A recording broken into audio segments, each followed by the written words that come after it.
Ok la famille, c'est SCM Media, on est toujours là pour rappeler c'est ici que ça se passe. Blah.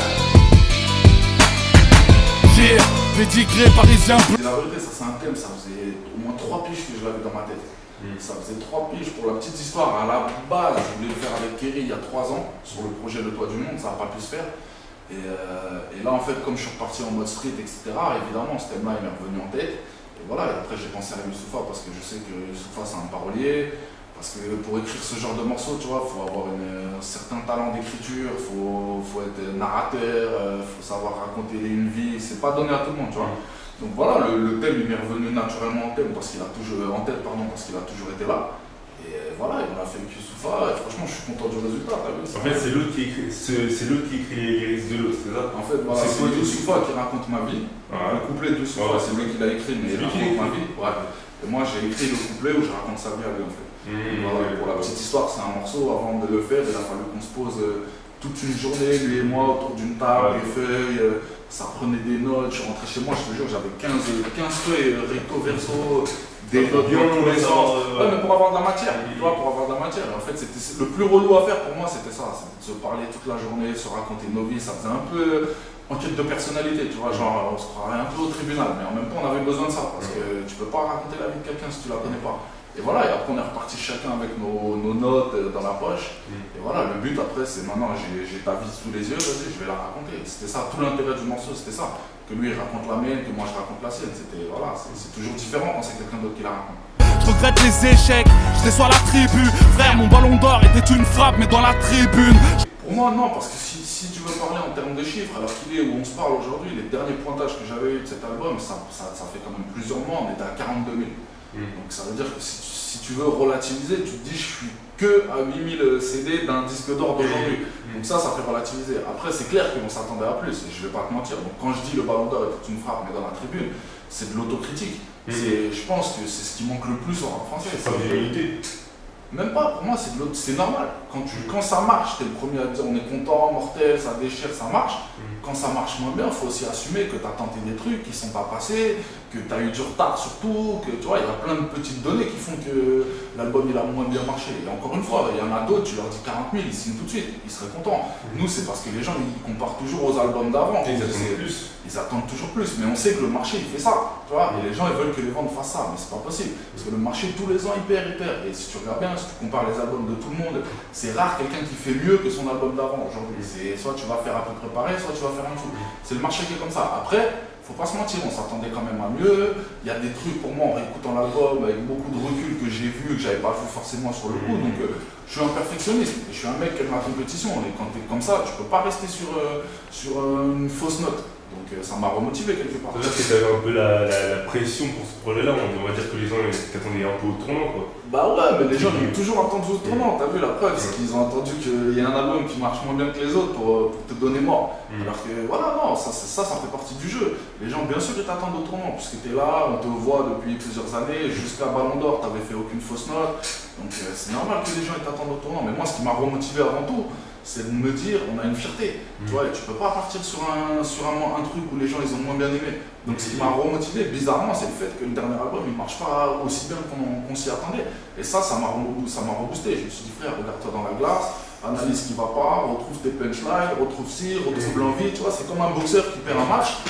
Et soit tu arrêtes ta carrière, soit tu repars à la salle et mon pote, tu t'entraînes 2 fois plus. Mais tu penses que c'était dû au fait que t'avais pas été là pendant une certaine période? Peut-être que genre quand t'es revenu, tu t'es dit que genre peut-être ce que tu faisais avant ça allait refonctionner, ça continuait sur le street là? Ouais, non, sur le dernier album. Moi avec du recul, je me dis qu'en fait il y a eu beaucoup de raisons qui font qu'il a moins bien marché déjà. Il y a des raisons qui font que déjà on a changé de maison de disque en passant du 3e au 4e album.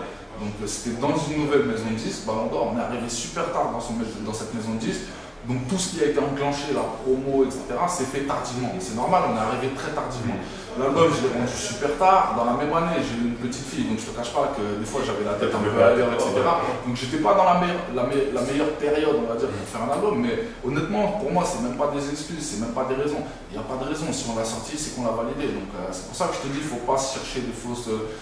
Moi, je sais que voilà, il y a des petits trucs qui font que voilà, je sais pourquoi. Mais maintenant, c'est pas non plus des raisons. Moi, je pense que voilà, il fallait juste faire mieux et voilà, on a que ce qu'on mérite dans la vie.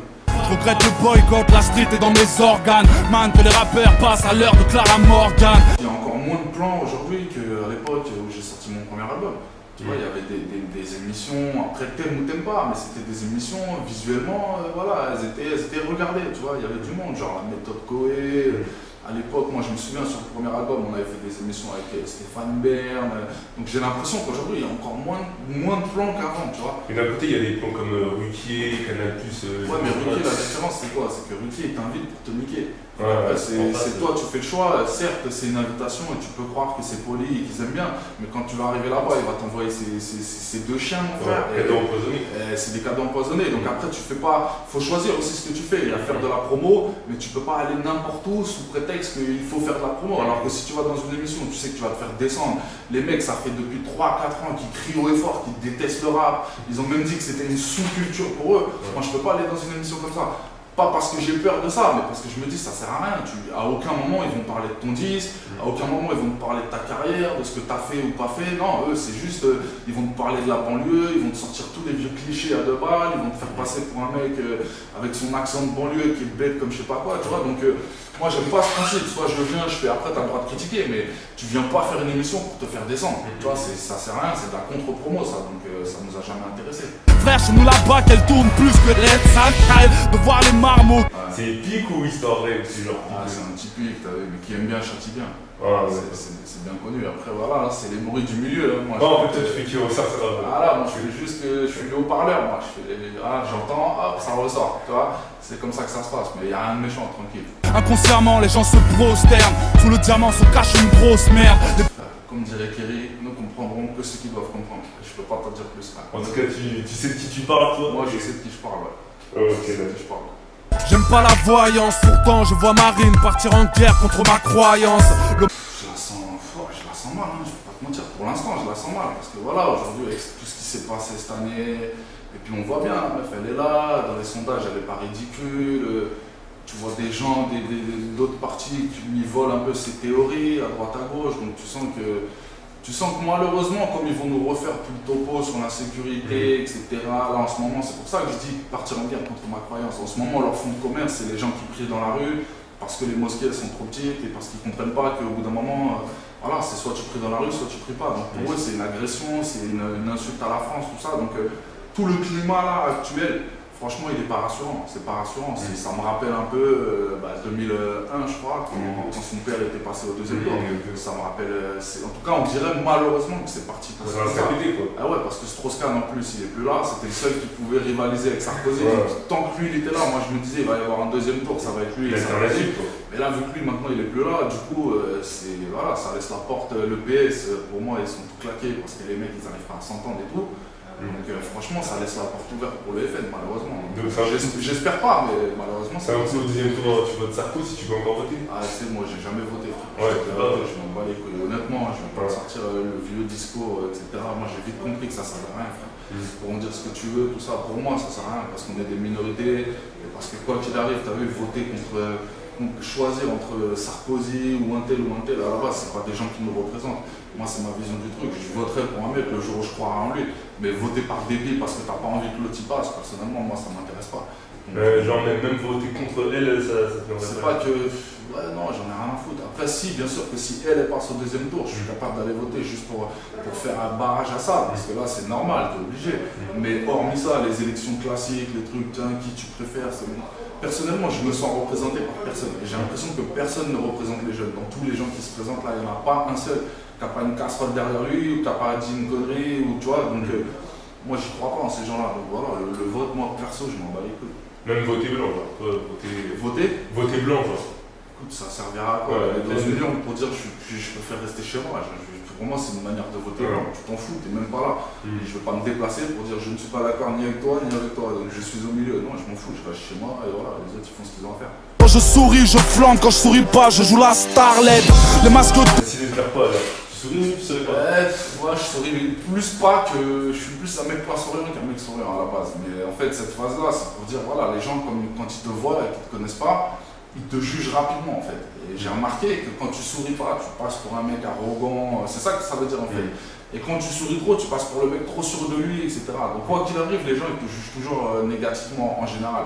Après, il y en a qui sont plus intelligents que ça, encore eux. Mais voilà, c'est pour dire que c'est difficile quand tu fais un truc, tu es public, où les gens ils te connaissent, c'est difficile en fait. Il faut rester soi-même évidemment, mais c'est difficile parce que les gens te jugent beaucoup sur des petits détails, des petites conneries, tout ça, et souvent ils se trompent, tu vois. C'est un truc que j'ai remarqué, et même eux me le disent quand ils parlent avec moi.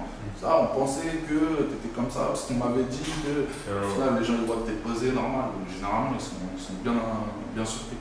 Voilà ce que je suis, un vendeur sans être assassin des quartiers m'amuse. En France, les gens ils t'apprécient tant que tu passes par la radio. Tu vois, tant que tu es underground, que tu manges un peu des pierres, que tu as encore un petit côté ghetto, street. Tant que les gens ils savent que tu n'as pas d'oseille, ils sont avec toi. Et tu verras que c'est les mêmes qui t'encouragent avant, qui diront ouais, mais maintenant, etc. Tu vois, donc ouais, forcément, il y a un changement. Et même dans la manière dont les gens ils te perçoivent après, tu vois, que pour eux, il y a un changement. Tu vois. Donc toi, tu ne regrettes pas ce changement-là? Comment ça? Genre le fait d'avoir évolué, on va dire, au niveau des chiffres, mais que les gens te... Je ne regrette pas, c'est une fierté. Moi, je préfère dire j'ai vendu 800 000 albums que j'en ai vendu 8 000. Je te dis la vérité, je ne vais pas t'inventer des conneries. Je suis plus fier d'avoir marché que d'avoir pas marché. Il faut savoir une chose, c'est que moi je pense que la moitié, voire plus même des gens qui critiquent, s'ils avaient pu faire ton parcours, ils auraient fait exactement le même. Tu vois, donc il ne faut pas calculer ces trucs-là, tu vois, parce qu'en France, quand tu deviens vendeur, tu deviens commercial pour eux. Alors que c'est une manière de voir les choses. En France, ça a toujours été comme ça. Et encore une fois, je te le dis, tant que tu es là, tu fais des petites radios, tu sors des petits projets, tu vends pas trop, les gens ils sont là, ils disent ouais, lui c'est un vrai. Comme si tu devenais un faux le jour où tu passes à la radio. Mais le but de tout le monde, mon frère, c'est se faire connaître, c'est tourner en France, c'est qu'il y a un maximum de gens qui te connaissent. Donc tu es obligé de passer par la radio. C'est pour ça qu'il y a une chose, comme tu disais, ouais, si la plupart des gens croient que si je tombe leur on perd un impression, que les gens ils te voient comme genre assisté parce que c'est eux qui vendent des disques, etc. Tu vas à Skyrock, tu tournes en permanence, c'est chez toi. Là, ils croient que c'est ta maison, que tu peux jouer qui tu veux, que tu vas là-bas en permanence, alors que pas du tout. C'est du business. C'est du business, c'est comme ça que ça marche, c'est du business. Skyrock, c'est une radio, ils la font tourner, évidemment, ils la font tourner avec les gens qui marchent le mieux. Après, t'aimes pas la radio, c'est un autre débat. Mais si demain, toi et moi, on avait une radio, on réfléchirait de la même manière, frère. On se dirait, on va mettre les gens qui marchent bien, pas les gens qui marchent pas. Parce que sinon, ta radio, au bout de 6 mois, elle va couler. C'est une logique de business. Après, tu la comprends pas, moi je peux capter. Mais voilà, ce que cette phrase elle veut dire, c'est qu'on est dans un game comme tout le monde, mais on n'est pas au-dessus des autres. On est comme tout le monde. Et le jour où ça marchera plus, on partira comme tout le monde. La rue a tranché, cynique a fumé. Mon place rime avec chimique. Lors de notre dernière interview, tu nous as dit que tu voulais plus parler de lui, changer de stratégie, on va dire. Non, c'est voilà, un pic pour un pic, t'as vu, maintenant c'est comme ça que ça marche, c'est une bonne guerre, t'as vu. Tout le monde sait qu'il a parlé de moi encore dans son dernier album, etc. Donc je vais pas te mentir, quelque part, on a l'esprit compétition, mon frère, obligé, tu peux pas te laisser te marcher dessus. Donc les gens qui viennent me voir et qui me disent ouais, t'as déconné, tout ça, moi je leur pose une question, je leur dis quand quelqu'un vient et vous insulte dans la rue, vous faites quoi? Tu vas pas vous lui dites merci et vous partez ou vous répondez. Moi je réponds, faut pas oublier qu'on est dans le rôle de celui qui répond, pas de celui qui est là et qui ouvre sa gueule en permanence. Donc en plus on aime le clash, les gens m'ont connu avec ça, il vient sur un terrain que j'apprécie particulièrement.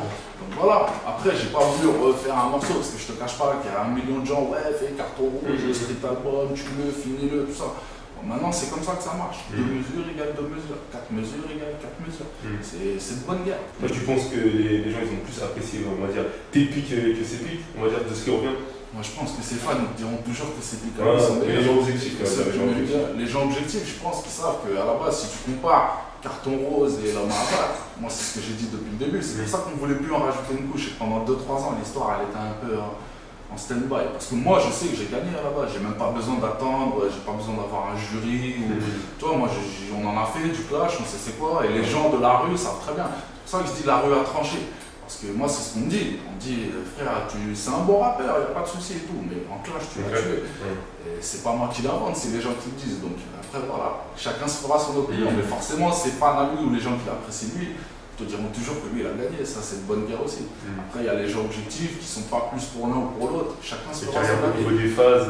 Mais voilà, c'est les phases qui comptent. Après, quand tu veux clasher, c'est les phases, c'est pas les insultes. Tu vois, pour moi, t'es pas un bon clasheur si tu sors des gros mots. Si tu arrives à allumer un mec en restant poli, ça c'est fort. C'est déjà beaucoup plus difficile, tu vois. Donc après, voilà, c'est des trucs qu'on maîtrise, donc forcément on aime bien.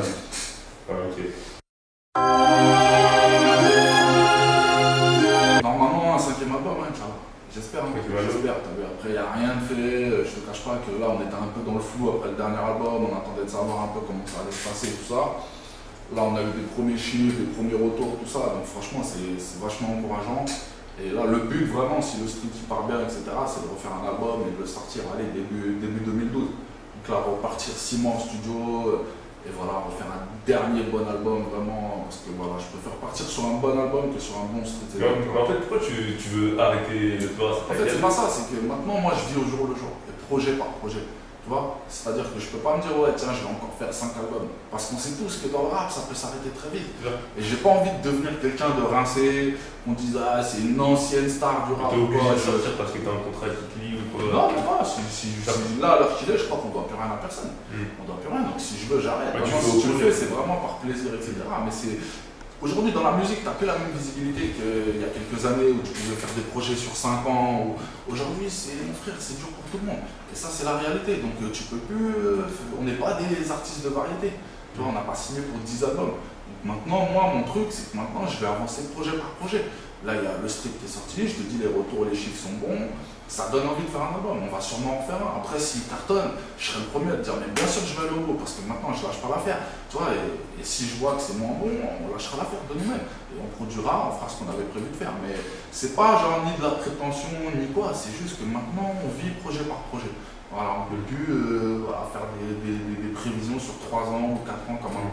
Et sur ce projet-là, tu vas essayer de ne pas faire les mêmes erreurs que sur le dernier album? Bien sûr. Genre au niveau de... Forcément, les erreurs, il faut s'en servir. C'est vraiment... Il faut s'en servir. Si tu es là et tu fais 2 fois les mêmes erreurs, c'est que tu es bête. Donc ouais, il y a des erreurs à pas commettre. Ça m'a donné aussi quelques réponses par rapport à des trucs qu'on a tentés, qui sont plus ou moins bien passés. Voilà, après tu as vu un album, c'est ça, là, il faut qu'il soit frais. Pour moi, on boucle la boucle avec ce street album parce qu'on a commencé avec un street album, entre temps on a fait 4 albums au milieu, là on refait un street album. Donc là c'est un départ à zéro pour moi, c'est repartir à zéro. Si on fait un autre album, on repart à zéro à 100%. Je ne vivrai pas sur ce qu'on a fait auparavant quoi. Je me dis là, t'es comme un nouvel artiste frère, il faut ramener du frais. Il faut prouver que tu as encore ta place. Ah ouais, là c'est le moment, ce sera tout l'intérêt du projet. Si on le fait, le prochain album, ça va être ça. Ça va être de ramener grave de la fraîcheur, de se renouveler, mais de rester dans son délire, de montrer aux gens que voilà, que tu mérites toujours de faire ton album, que tu l'as pas fait juste pour le plaisir. Alors on laisse des commentaires sur internet, on fait des nuisances, à croire qu'on devient tous des juges en puissance. C'est l'histoire sans fin, gros je me sens épié comme si j'étais en garde à vue de l'autre côté du miroir sans teint. J'imagine mon bis, analyse mes actes.